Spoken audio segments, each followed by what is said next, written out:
तृतीय अध्याय 8वां श्लोक। नियतं कुरु कर्म त्वं कर्म ज्यायो हि अकर्मणः शरीर यात्रापि च ते न प्रसिद्ध्येत अकर्मणः। नियतं कुरु कर्म त्वं अर्थात शास्त्रों में विहित तथा नियत दो प्रकार के कर्मों को करने की आज्ञा दी गई है। विहित कर्म का तात्पर्य है सामान्य रूप से शास्त्रों में बताया हुआ आज्ञा रूप कर्म, जैसे व्रत, अपवास, उपवास, उपासना आदि। इन विहित कर्मों को संपूर्ण रूप से करना एक व्यक्ति के लिए कठिन है, परंतु निषेध कर्मों का त्याग करना सुगम है। विहित कर्म को न कर सकने में उतना दोष नहीं है जितना निषिद्ध कर्म का त्याग करने में लाभ है, जैसे झूठ न बोलना, चोरी न करना, हिंसा न करना इत्यादि। निषिद्ध कर्मों का त्याग होने से विहित कर्म स्वतः होने लगते हैं। नियत कर्म का तात्पर्य है वर्ण, आश्रम, स्वभाव एवं परिस्थिति के अनुसार प्राप्त कर्तव्य कर्म, जैसे भोजन करना, व्यापार करना, मकान बनवाना, मार्ग भूले हुए व्यक्ति को मार्ग दिखाना आदि। कर्म योग की दृष्टि से जो वर्ण धर्मानुकूल शास्त्र विहित कर्तव्य कर्म प्राप्त हो जाए, वह चाहे घोर हो या सौम्य, नियत कर्म ही है। यहाँ नियतम कुरु कर्म पदों से भगवान अर्जुन से ये कहते हैं कि क्षत्रिय होने के नाते अपने वर्ण धर्म के अनुसार परिस्थिति से प्राप्त युद्ध करना तेरा स्वाभाविक कर्म है। क्षत्रिय के लिए युद्ध रूप हिंसात्मक कर्म घोर दिखते हुए भी वस्तुतः घोर नहीं है, प्रत्युत उसके लिए वह नियत कर्म ही है। दूसरे अध्याय में भगवान ने कहा है कि स्वधर्म की दृष्टि से भी युद्ध करना तेरे लिए नियत कर्म है। स्वधर्मम अपि च वीक्ष्य न विकंपितुम अर्हसि। वास्तव में तो स्वधर्म और नियत कर्म दोनों एक ही हैं। यद्यपि दुर्योधन आदि के लिए भी युद्ध वर्ण धर्म के अनुसार प्राप्त कर्म है, तथापि वह अन्याय युक्त होने के कारण नियत कर्म से अलग है, क्योंकि वे युद्ध करके अन्याय पूर्वक राज्य छीनना चाहते हैं। अतः उनके लिए यह युद्ध नियत तथा धर्मयुक्त कर्म नहीं है। कर्म ज्यायो ही अकर्मणः। इसी अध्याय के पहले श्लोक में अर्जुन के प्रश्न में आए हुए ज्यायसी पद का उत्तर भगवान यहाँ ज्यायः पद से ही दे रहे हैं। वहां अर्जुन का प्रश्न है कि यदि आपको कर्म की अपेक्षा ज्ञान श्रेष्ठ मान्य है तो मुझे घोर कर्म में क्यों लगाते हैं। इसके उत्तर में यहाँ भगवान कहते हैं कि कर्म न करने की अपेक्षा कर्म करना ही मुझे श्रेष्ठ मान्य है। इस प्रकार अर्जुन का विचार युद्ध रूप घोर कर्म से निवृत्त होने का है और भगवान का विचार अर्जुन को युद्ध रूप नियत कर्म में प्रवृत्त कराने का है। इसीलिए आगे 18वें अध्याय में भगवान कहते हैं कि दोष युक्त होने पर भी सहज नियत कर्म का त्याग नहीं करना चाहिए। सहजम कर्म कौन्ते सदोषम अपि न त्यजेत। कारण कि इसके त्याग से दोष लगता है एवं कर्मों के साथ अपना संबंध भी बना रहता है। अतः कर्म का त्याग करने की अपेक्षा नियत कर्म करना ही श्रेष्ठ है। फिर आसक्ति रहित होकर कर्म करना तो और भी श्रेष्ठ माना गया है, क्योंकि इससे कर्मों के साथ सर्वथा संबंध विच्छेद हो जाता है। अतः भगवान इस श्लोक के पूर्वार्ध में अर्जुन को अनासक्त भाव से नियत कर्म करने की आज्ञा देते हैं और उत्तरार्ध में कहते हैं कि कर्म किए बिना तेरा जीवन निर्वाह भी नहीं होगा। कर्म योग में कर्म ज्यायो ही अकर्मणः, यह है भगवान का प्रधान सिद्धांत है। इसी को भगवान ने मा ते संगोस्तव कर्मणि पदों से स्पष्ट किया है कि अर्जुन, तेरी कर्म न करने में आसक्ति न हो। कारण यह है कि कर्तव्य कर्मों से जी चुराने वाला मनुष्य प्रमाद, आलस्य और निद्रा में अपना अमूल्य समय नष्ट कर देगा अथवा शास्त्र निषिद्ध कर्म करेगा, जिससे उसका पतन होगा। स्वरूप से कर्मों का त्याग करने की अपेक्षा कर्म करते हुए ही कर्मों से संबंध विच्छेद करना श्रेष्ठ है। कारण कि कामना, वासना, फलासक्ति, पक्षपात आदि ही कर्मों से संबंध जोड़ देते हैं, चाहे मनुष्य कर्म करे अथवा न करे। कामना आदि के त्याग का उद्देश्य रखकर कर्म योग का आचरण करने से कामना आदि का त्याग बड़ी सुगमता से हो जाता है। शरीर यात्रापि च ते न प्रसिद्धयेत अकर्मणः। अर्जुन के मन में ऐसा भाव उत्पन्न हो गया था कि अगर कर्म ही न करें तो कर्मों से स्वतः संबंध विच्छेद हो जाएगा। इसलिए भगवान नाना प्रकार की युक्तियों द्वारा उनको कर्म करने के लिए प्रेरित करते हैं। उन्हीं युक्तियों में से एक इस युक्ति का वर्णन करते हुए भगवान कहते हैं कि अर्जुन, तुम्हें कर्म तो करने ही पड़ेंगे, अन्य की तो बात ही क्या है। कर्म किए बिना तेरा शरीर निर्वाह अर्थात खाना पीना आदि भी असंभव हो जाएगा। जैसे ज्ञान योग में विवेक के द्वारा संसार से संबंध विच्छेद होता है, ऐसे ही कर्म योग में कर्तव्य कर्म का ठीक ठीक अनुष्ठान करने से संसार से संबंध विच्छेद हो जाता है। अतः ज्ञान योग की अपेक्षा कर्म योग को किसी भी प्रकार से कम नहीं मानना चाहिए। कर्मयोगी शरीर को संसार का ही मानकर उसको संसार की ही सेवा में लगा देता है, अर्थात शरीर में उसका कोई अपनापन नहीं रहता। वह स्थूल, सूक्ष्म और कारण शरीर की एकता क्रमशः स्थूल, सूक्ष्म और कारण संसार से करता है, जबकि ज्ञान योगी अपनी एकता ब्रह्म से करता है। इस प्रकार कर्मयोगी जड़ तत्व की एकता करता है और ज्ञान योगी चेतन तत्व की एकता करता है। साधन संबंधी मार्मिक बात यह है कि अर्जुन की कर्मों से अरुचि है, अर्थात उनके मन में कर्म न करने का आग्रह है। लेकिन केवल अर्जुन की ही बात नहीं है, प्रत्युत पारमार्थिक मार्ग के अन्य साधक भी प्राय इस विषय में ऐसी ही बड़ी भूल करते हैं। यद्यपि उनकी इच्छा साधन करने की रहती है और साधन करते भी हैं, तथापि वे अपनी मनचाही परिस्थिति, अनुकूलता और सुख बुद्धि भी साथ में रखते हैं, जो उनके साधन में महान बाधक होती है। जो साधक तत्व प्राप्ति में सुगमता ढूंढता है और उसे शीघ्र प्राप्त करना चाहता है, वह वास्तव में सुख का रागी है, न कि साधन का प्रेमी। जो सुगमता से तत्व प्राप्ति चाहता है, उसे कठिनता सहनी पड़ती है, और जो शीघ्रता से तत्व प्राप्ति चाहता है, उसे विलंब सहना पड़ता है। कारण कि सुगमता और शीघ्रता की इच्छा करने से साधक की दृष्टि साधन पर न रहकर फल पर चली जाती है, जिससे साधन में उकताहट प्रतीत होती है और साध्य की प्राप्ति में विलंब भी होता है। जिसका यह दृढ़ निश्चय या उद्देश्य है कि चाहे जैसे भी हो मुझे तत्व की प्राप्ति होनी ही चाहिए, उसकी दृष्टि सुगमता और शीघ्रता पर नहीं जाती।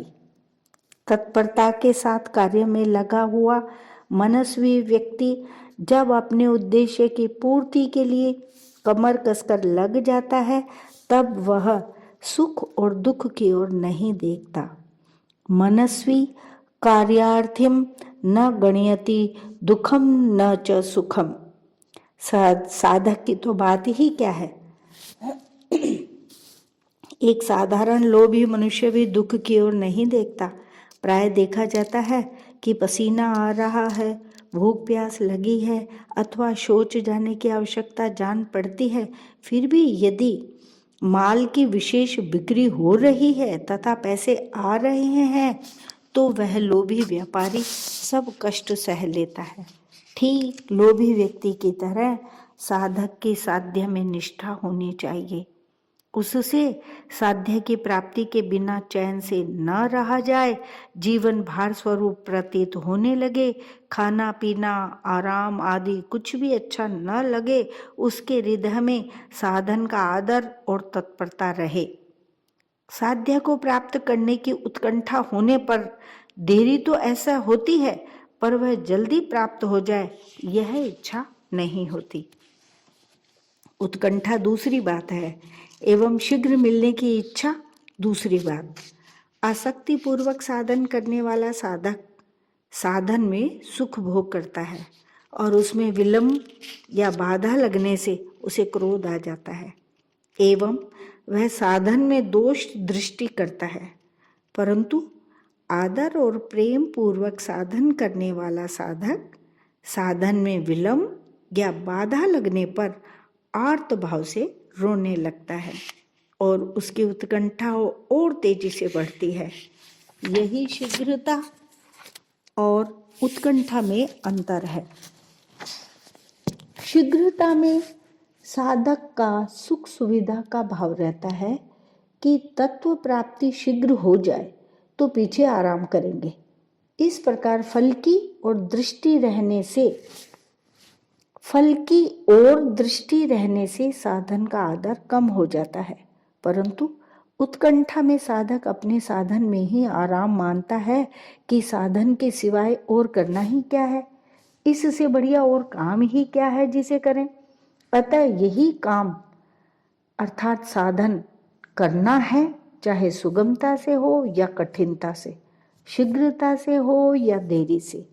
इसलिए उसकी पूरी शक्ति साधन में लग जाती है, जिससे उसको शीघ्रता से तत्व प्राप्ति हो जाती है।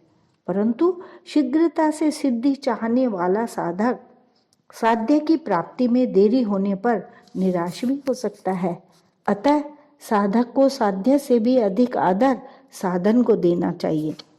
जैसा कि माता पार्वती ने कहा है, जन्म कोटि लगी रगर हमारी, बरऊं शंभु न तरहूं कुंवारी, तजऊ न नारद कर उपदेसु, आप कहें सत बार महेसु। माता पार्वती के भावों में शीघ्रता नहीं है, इनमें तो साधन को साध्य से भी अधिक आदर दिया गया है। प्रस्तुत श्लोक में भगवान अर्जुन को निमित्त बनाकर साधकों को सावधान करते हैं कि उन्हें अपनी अनुकूलता तथा सुख बुद्धि, जो कि साधन में मूल बाधा है, उसका त्याग करके कर्तव्य कर्मों को करने में बड़ी तत्परता से लग जाना चाहिए। परिशिष्ट भाव ये है कि निष्काम भाव से कर्म करने वाला कर्मयोगी केवल स्वरूप से कर्मों का त्याग करने वालों से अथवा सकाम भाव से कर्म करने वालों से ही श्रेष्ठ नहीं है, प्रत्युत ज्ञान योगी से भी श्रेष्ठ है। तयोस्तु कर्म संन्यासात् कर्म योगो विशिष्यते। इसलिए भगवान प्रस्तुत प्रकरण में निष्काम भाव से कर्म करने पर विशेष जोर दे रहे हैं। पीछे के श्लोक में भगवान ने कर्म किए बिना शरीर निर्वाह भी नहीं होने की बात कही। इससे सिद्ध होता है कि कर्म करना बहुत आवश्यक है, परंतु कर्म करने से तो मनुष्य बंधता है। कर्मणा बध्यते जंतुः। तो फिर मनुष्य को बंधन से छूटने के लिए क्या करना चाहिए, इसको भगवान आगे के श्लोक में कहते हैं। 9वां श्लोक, यज्ञार्थात् कर्मणो अन्यत्र लोकः अयं कर्म बंधनः, तदर्थम कर्म कौन्तेय मुक्त संगः समाचर। यज्ञार्थात् कर्मणो अन्यत्र, गीता के अनुसार कर्तव्य मात्र का नाम यज्ञ है। यज्ञ शब्द के अंतर्गत यज्ञ, दान, तप, होम, तीर्थ सेवन, व्रत, वेद अध्ययन आदि समस्त शारीरिक, व्यावहारिक और पारमार्थिक क्रियाएं आ जाती हैं। कर्तव्य मानकर किए जाने वाले व्यापार, नौकरी, अध्ययन, अध्यापन आदि सब शास्त्र विहित कर्मों का नाम भी यज्ञ है। दूसरों को सुख पहुंचाने तथा उसका हित करने के लिए जो भी कर्म किए जाते हैं वे सभी यज्ञार्थ कर्म हैं। यज्ञार्थ कर्म करने से आसक्ति बहुत जल्दी मिट जाती है तथा कर्म योगी के संपूर्ण कर्म नष्ट हो जाते हैं। अर्थात वे कर्म स्वयं तो बंधन कारक होते नहीं, प्रत्युत पूर्व संचित कर्म समूह को भी समाप्त कर देते हैं। वास्तव में मनुष्य की स्थिति उसके उद्देश्य के अनुसार होती है, क्रिया के अनुसार नहीं। जैसे व्यापारी का प्रधान उद्देश्य धन कमाना रहता है, अतः वास्तव में उसकी स्थिति धन में ही रहती है और दुकान बंद करते ही उसकी वृत्ति धन की तरफ चली जाती है। ऐसे ही यज्ञार्थ कर्म करते समय कर्म योगी की स्थिति अपने उद्देश्य अर्थात परमात्मा में ही रहती है और कर्म समाप्त करते ही उसकी वृत्ति परमात्मा की तरफ चली जाती है। सभी वर्णों के लिए अलग अलग कर्म है। एक वर्ण के लिए कोई कर्म स्वधर्म है तो वही दूसरे वर्णों के लिए विहित न होने से पर धर्म अर्थात अन्यत्र कर्म हो जाता है। जैसे भिक्षा से जीवन निर्वाह करना ब्राह्मण के लिए तो स्वधर्म है पर क्षत्रिय के लिए पर धर्म है। इसी प्रकार निष्काम भाव से कर्तव्य कर्म करना मनुष्य का स्वधर्म है और सकाम भाव से कर्म करना पर धर्म है। जितने भी सकाम और निषिद्ध कर्म हैं वे सब के सब अन्यत्र कर्म की श्रेणी में ही हैं। अपने सुख, मान, बड़ाई, आराम आदि के लिए जितने कर्म किए जाएं वे सब के सब भी अन्यत्र कर्म है। अतः छोटा से छोटा तथा बड़ा से बड़ा जो भी कार्य किया जाए, कर्म किया जाए, उसमें साधक को सावधान रहना चाहिए कि कहीं किसी स्वार्थ की भावना से तो कर्म नहीं हो रहा। साधक उसी को कहते हैं जो निरंतर सावधान रहता है। साधक को अपनी साधना के प्रति सतर्क जागरूक रहना ही चाहिए।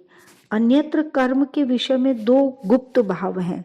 पहला, किसी के आने पर यदि कोई मनुष्य उसके प्रति आइए, बैठिए आदि आदर सूचक शब्दों का प्रयोग करता है पर भीतर से अपने में सज्जनता का आरोप करता है, अथवा ऐसा कहने से आने वाले व्यक्ति पर मेरा अच्छा असर पड़ेगा इस भाव से कहता है, तो इसमें स्वार्थ की भावना छिपी रहने से यह अन्यत्र कर्म ही है, यज्ञार्थ कर्म नहीं।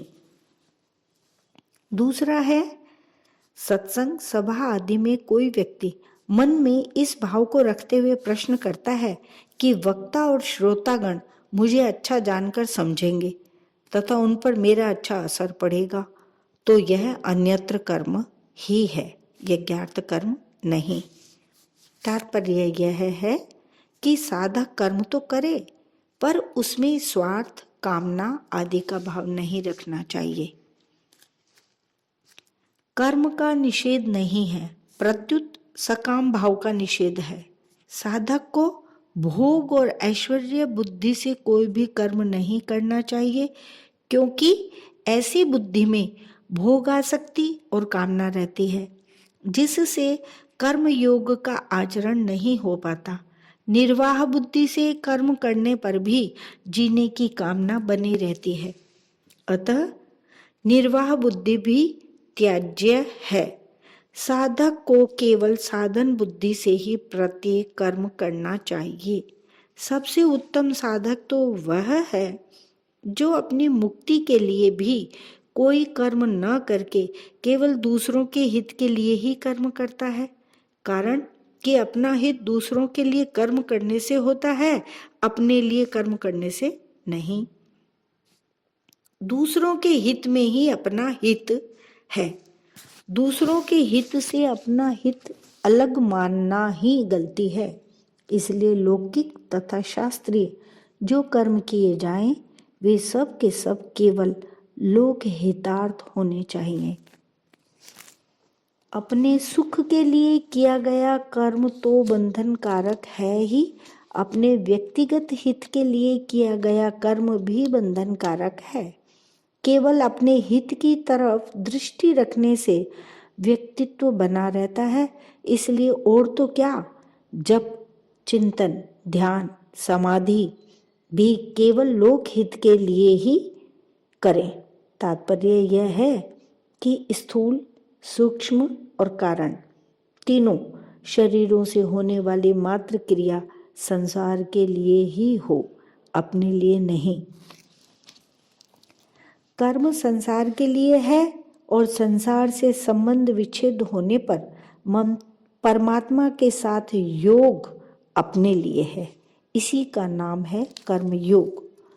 लोकः अयम कर्म बंधनः, अर्थात कर्तव्य कर्म अर्थात यज्ञ करने का अधिकार मुख्य रूप से मनुष्य को ही है।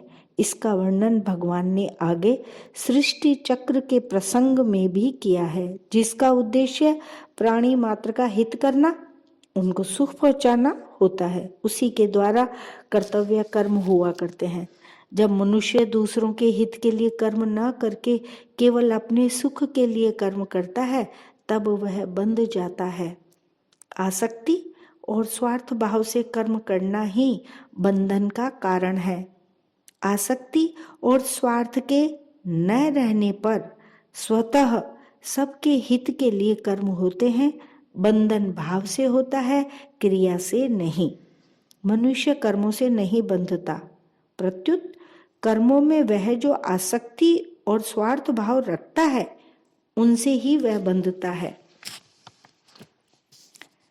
तदर्थम कर्म कौन्ते मुक्त संगह समाचार। यहाँ मुक्त संगह पद से भगवान का यह तात्पर्य है कि कर्मों में, पदार्थों में तथा जिनसे कर्म किए जाते हैं उन शरीर, मन, बुद्धि आदि सामग्री में ममता आसक्ति होने से ही बंधन होता है। ममता आसक्ति रहने से कर्तव्य कर्म भी स्वाभाविक एवं भली भांति नहीं होते। ममता आसक्ति न रहने से परहित के लिए कर्तव्य कर्म का स्वतः आचरण होता है, और यदि कर्तव्य कर्म प्राप्त न हो तो स्वतः निर्विकल्पता में स्वरूप में स्थिति होती है। परिणाम स्वरूप साधन निरंतर होता है और असाधन कभी होता ही नहीं। आलस्य और प्रमाद के कारण नियत कर्म का त्याग करना तामस त्याग कहलाता है, जिसका फल मूढ़ता अर्थात मूढ़ योनियों की प्राप्ति।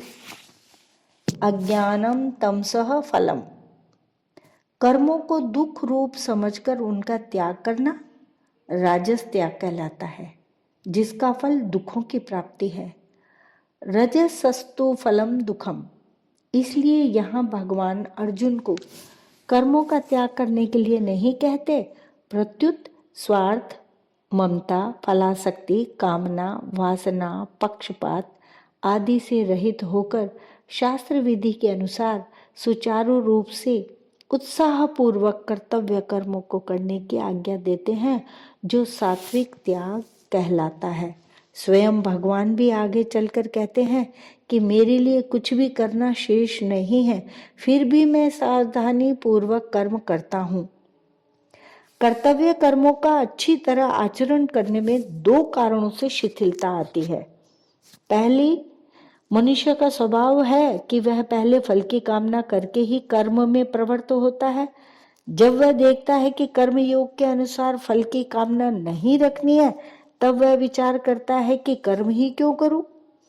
दूसरा, कि कर्म आरंभ करने के बाद जब अंत में उसे पता लग जाए कि इसका फल विपरीत होगा, तब वह विचार करता है कि मैं कर्म तो अच्छा से अच्छा करूं, पर फल विपरीत मिले तो फिर कर्म करूं ही क्यों। कर्मयोगी न तो कोई कामना करता है और न कोई नाशवान फल ही चाहता है। वह तो मात्र संसार का हित सामने रखकर ही कर्तव्य कर्म करता है। अतः उपर्युक्त दोनों कारणों से उसके कर्तव्य कर्म में शिथिलता नहीं आ सकती। मार्मिक बात यह है कि मनुष्य का प्राय ऐसा स्वभाव हो गया है कि जिसमें उसको अपना स्वार्थ दिखाई देता है, उसी कर्म को वह बड़ी तत्परता से करता है। परंतु वही कर्म उसके लिए बंधन कारक हो जाता है। अतः इस बंधन से छूटने के लिए उसे कर्म योग के अनुसार आचरण करने की बड़ी आवश्यकता है। कर्म योग में सभी कर्म केवल दूसरों के लिए किए जाते हैं, अपने लिए कदापि नहीं। दूसरे कौन कौन है, इसे समझना भी बहुत जरूरी है। अपने शरीर के सिवाय दूसरे प्राणी पदार्थ तो दूसरे हैं ही, पर ये अपने कहलाने वाले स्थूल शरीर, सूक्ष्म शरीर अर्थात इंद्रिय, मन, बुद्धि, प्राण और कारण शरीर जिसमें माना हुआ अहम है, वो भी स्वयं से दूसरे ही हैं। कारण कि स्वयं जीवात्मा चेतन परमात्मा का अंश है और ये शरीर आदि पदार्थ जड़ प्रकृति के अंश है। समस्त क्रियाएं जड़ में और जड़ के लिए ही होती हैं। चेतन में और चेतन के लिए कभी कोई क्रिया नहीं होती।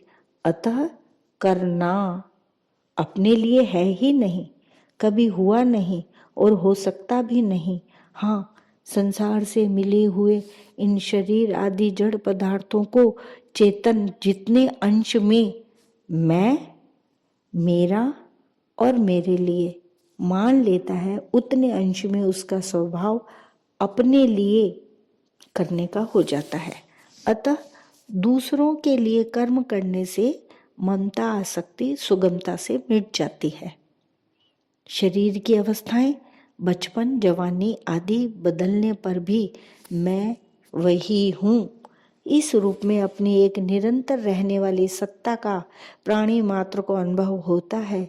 इस अपरिवर्तनशील सत्ता अपने होनेपन की परमात्म तत्व के साथ स्वतः एकता है और परिवर्तनशील शरीर, इंद्रियां, मन, बुद्धि आदि की संसार के साथ स्वतः एकता है।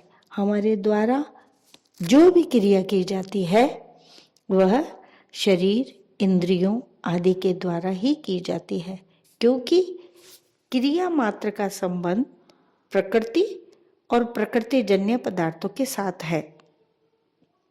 स्वयं अपने स्वरूप के साथ नहीं, इसलिए शरीर के संबंध के बिना हम कोई भी क्रिया नहीं कर सकते। इससे यह बात निश्चित रूप से सिद्ध होती है कि हमें अपने लिए कुछ भी नहीं करना है। जो कुछ करना है संसार के लिए ही करना है। कारण कि करना उसी पर लागू होता है जो स्वयं कर सकता है। जो स्वयं कुछ कर ही नहीं सकता उसके लिए करने का विधान है ही नहीं।